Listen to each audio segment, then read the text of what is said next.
Well, many of you may have heard or been warned by a fellow gym member that certain exercises like squats and sit-ups or even a low-carb diet are bad. Well, with us this morning to let us in on some good fitness advice that's been given a bad rap is our fitness expert, Wes Cole. Good morning. Good morning. All right, some things do get a bad rap for a bad reason. And some of it still is actually pretty good. It's kind of withstood the test of time. We're going to go over it today. All right, the first one is squats. I don't know where people got kind of a bad taste in their mouth for squats. I think a lot of people picture someone, a big power lifter, doing 400-pound squats, and that really kind of gives a kind of an unfair look at this exercise. A good squat routine can be scaled down to work an Olympic athlete to a 90-year-old woman. The thing about it is, it's just about every major health organization believes that not only squats are important to include in your exercise program, but they're a basic function. If you can't squat, you can't get up, off the chair, you can't go to the bathroom, you can't bend over and pick something up, so you need to find a way to include it. Here's a couple techniques if you have bad knees or a bad back. One, Beth coming out here, I do this a lot for my senior citizens. It's basically a variation of a box squat.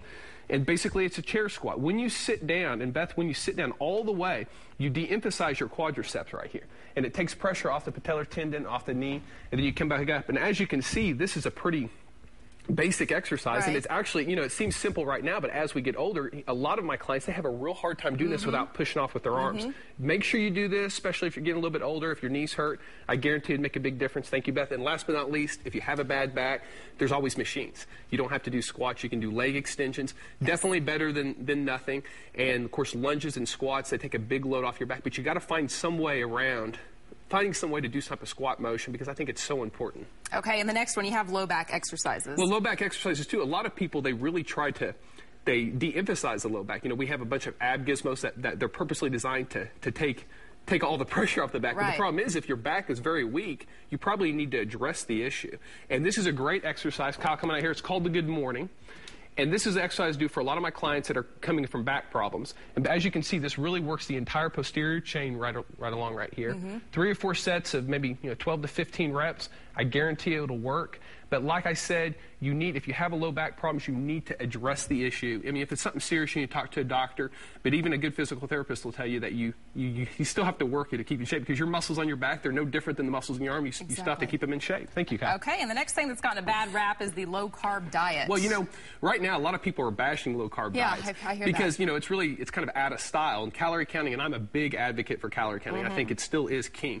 But Dr. Atkins, when he originally popularized, low-carb diets, he was actually kind of right. Most Americans, they eat too many carbohydrates, especially in the form of the bad kind. The refined, the pastas, the white pastas, the breads and stuff. So, make sure that you really watch your carbohydrate consumption. And if you're going to eat your carbohydrates, stick to the whole grains, the fruits and vegetables. And right now, I'm seeing a lot of portion control, refined carbohydrates.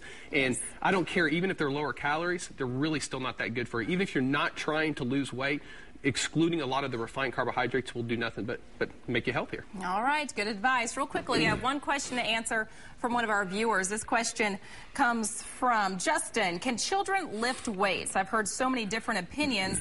I don't know what to believe. Well, it's very interesting that he brought this question up. I just recently saw a study that was done earlier this year. It was a combined study by the National Strength and Conditioning Association, as long as the American College of Sports Medicine. And they said that it's safe for children to get on a proper resistance training program as early as 6 years old. Wow. Now, what they mean by proper, they mean by, of course, push-ups, sit-ups, long jump squats. Of course, you don't need to be maxing the weights. Even light resistance bands. They probably didn't use dumbbells because of the maturity level. They didn't want kids throwing them out their toes.